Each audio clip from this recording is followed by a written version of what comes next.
หนังกรอบปิ้งซีนสันหมูป่ากับหนังกรอบหมูป่าว่าเฮียงลงแต่ป่า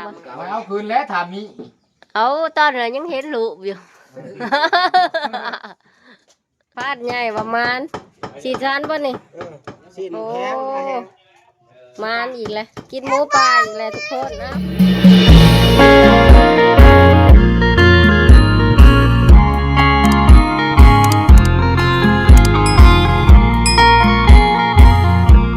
สบายดีพ่อแม่พี่น้องเนาะสบายดีเบิร์ดสุกูสุกคนเนาะยินดีตอนหาบเขาสู่ช่องผู้ระดาสาวลาวคือเก่าเด้อพี่น้องสบายดีเบิร์ดทุกประเทศเลยพี่น้องประเทศไทยประเทศลาวประเทศนอกเนาะ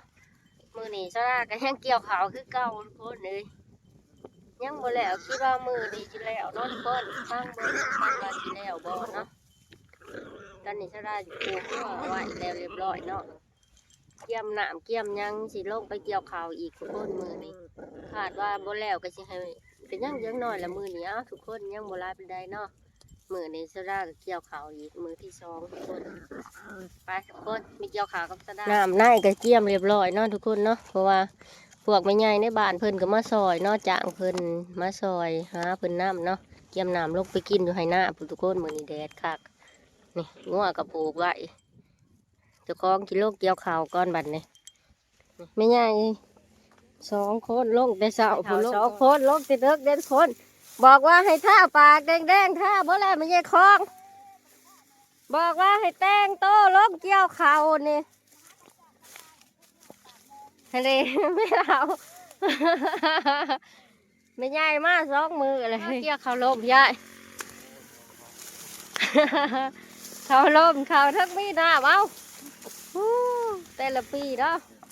โอ้ลุยน้ำเกี่ยวขาวโคตรเลยนี่ปูสาดยางคักเลยหน้าสาดคนหอยทุกคนหอยเฉลี่นี่เลยนี่หอยเอาบ้องหอยนี่ไม่ใหญ่โอ้ไม่ใหญ่ก้มแล้วมาสองมืออะไรทุกคนเลยเขาพาแล้วย้อนไม่ใหญ่แต่ละปีเลยโอ้คันบ่มากับบนแล้วไม่ใหญ่บ่มาบนแล้วแล้ววานนี่โอ้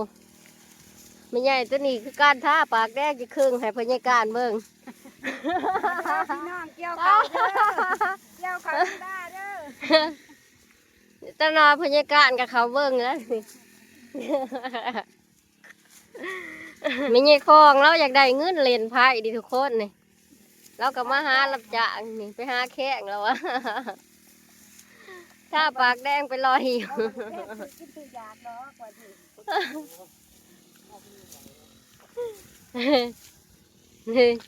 มือโปที่ได้ลงแต่เช้าเลยพวกอีกัดอยู่พวกมันเกี่ยวยากคนนะเขาพาย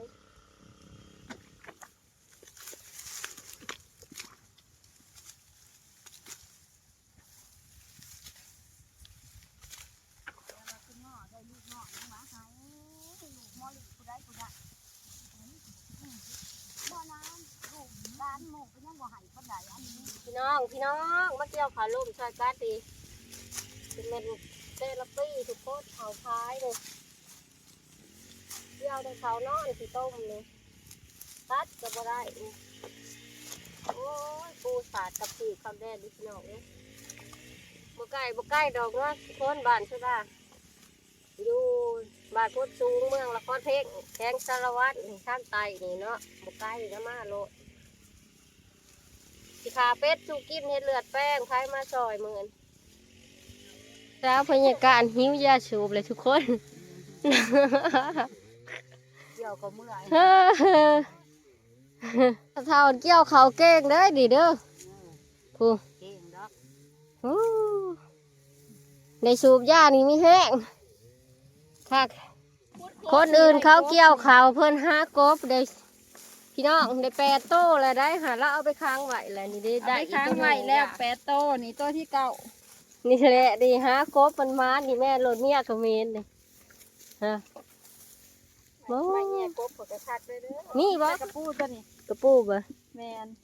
มันกบมันดังแนวไรซะ โอ้ยมันกระพูโวขึ้นมาแล้วทางขุดลงไปก็ได้ บ่ โ มันก็เต้น ขึ้นต้นเพชรไม่ใช่แล้วได้ข้าวเมาเมื่อน้ำข้าวบชุกพี่น้องเอาข้าวเมาเมื่อน้ำผู้คนหากบเลยจักโตรอบที่สองเบิ้มไอ้สัมผัสเบิ่งก่อนขึ้นพักพรต้นเที่ยงให้ละป้าดนี่ป้าพี่น้องเบิ่งแน่ได้อีกเลยผู้ป้าพอดีได้ชิปโตมือนี่เนาะมีแต่โตใหญ่ๆนี่นี่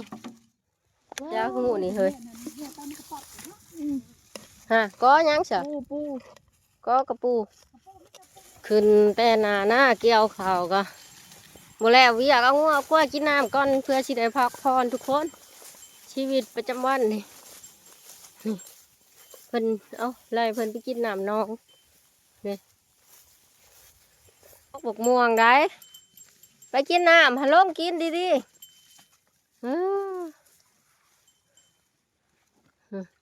เบิ่งน้ำการพี่น้องล่าคูดบางอย่างดิคิดว่ามันบ่มีอะไรได้ฮะมันอยู่ทางได้สกบบางอย่างเห็นหัวมันอยู่มันไปใส่เลย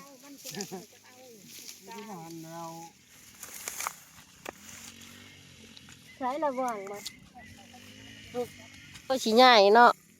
จกเกือบขี่แตกขี่แต้นพูพี่น้องเอ้ยนี่เบิ่งแน่นี่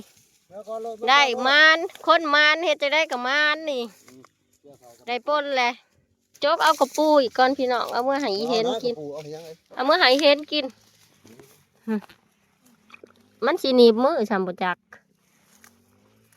โอ้กระปูก็ยากงามใหญ่ใหญ่สีแม่นแล้วนี่มันอยู่นำกันกับกบทุกคนหูเดียวกันนี่ถ้าได้จกเอาขึ้นมาเลยนี่มันเท่ากระปูเท่ากบมือนี่ในเท่ากบเท่ากระปูหูเดียวกันอยู่นำกันแล้วย้อนไม่ง่ายได้ทุกคนมือนี่มือโปแล้วเกี่ยวไว้พ่ออีกบ่หูกบเจ้าหันบ่มันไหนพ่อยังงอ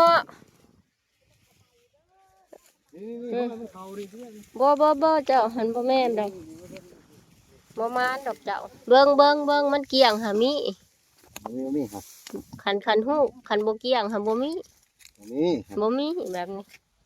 ไปหาโอ้ขึ้นมาหอดเทียง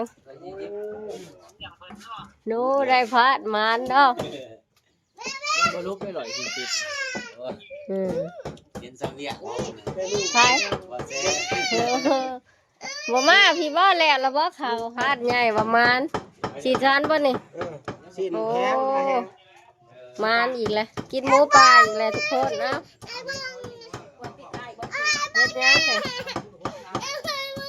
เฮ็ดยังเลยเฮ็ดยังล่ะดิแม่นกโอ้คนนกพี่ชินมูพี่ โอ้ ต้องลอยหาชิโลปลายมัน แม่นบ่ ปลายมันโล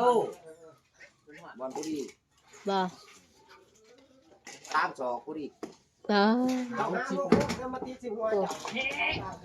บ่เพิ่นหาก็ลงมาแต่ป่าเนี่ยการเฮี้ยงกับไข่แตกเลยเด้อน้ำบ่ เอาคืนแล้วถามมี เอาตอนนี้ยังเห็นลูกอยู่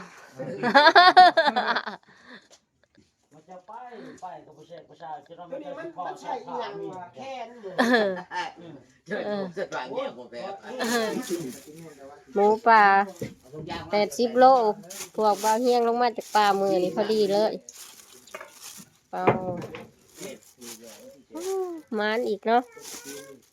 คือสิใหญ่ลีกระดูกมันใหญ่บ่ได้ไปค่ะโพดขาวแล้วเบิดบ่บัดนี้แล้วเบิดเลยเนาะเดินป่าได้บัดนี้คอยกันสิขึ้นป่าคอยก็แล้วขาวก่อน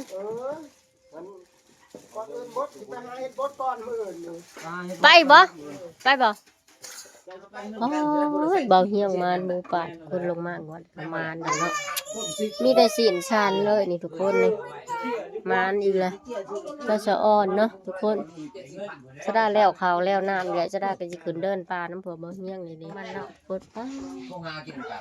นางหมูนางกอดทุกคนเป็นตะมวนน้ำเขาเนาะในพานคุยกันมากอะโซดาแกงเห็ดเนาะ แล้วก็มีหมูป่าสิปิ้งซีนหมูป่าน้ำทุกคนมื้อนี้ รถมอนันเอาเมื่อเลย ได้เฮ็ดหยังล่ะแกงอยู่ เฮ็ดนางฟ้าหั่นแหละ โอ้หรือว่าเฮ็ด หนังกรอบปิ้งซีนสันหมูป่ากับหนังกรอบหมูป่าว่าเฮียงลงแต่ป่ามื้อนี้เนาะอาหารดียามมื้อแลงอีกทุกคนเลยโคตร นิ่มเลยเขา นี่ซีนหมูหนังกรอบแล้วก็นี่แกงเห็ดโซดาแกงลาบนกแม่ลาบมาเด้อทุกคนกินข้าวน้ำกันนี่ไม่ใส่เสื้อเหมือนเดิมพอเท่าจ้อยก็มาเลยพอเท่าจ้อยมาเด้อกินข้าวแล้วเกี่ยวข้าวกับกบกับมันยังมื้อแรงก็ได้กินหมูป่า อันนี้ก็เดียวคือว่าได้ช่องหน่อยท่านนะคือว่าอันช่องหลักหัวไปโดด แล้วบอกให้ให้ลงหน่อยทำ เราดูกับคนนี้คือใหญ่หน่อยเราพูดเอาเลยตาบ้านยังไงปืนเขาถึงมุนเบิด นั่งขี่เหมือนเพลงเสียบ่ห่ม มุนเบิด อยู่ซื่อๆอยู่ซื่อๆไอ้ต้มเพลง อะไรเงี้ยเพื่อนยังไงเพื่อนเราเขาบอกประจาน แม่นคนนั้น โอ้เพื่อนมึง กินข้าวแรงเลยเรียบร้อยทุกคนสำหรับคลิปนี้นาดาสิปิดไว้สำนีก่อนเด้อทุกคนพอกันใหม่คลิปวิดีโอหน้าเนาะอย่าลืมกดไลค์กดแชร์กดติดตามเพื่อเป็นกำลังใจให้นาดาสู่ต่อเลยเด้อทุกคนพอกันใหม่คลิปวิดีโอหน้ากินข้าวอิ่มหาพักผ่อนนะทุกคนมันเลย เข้าไป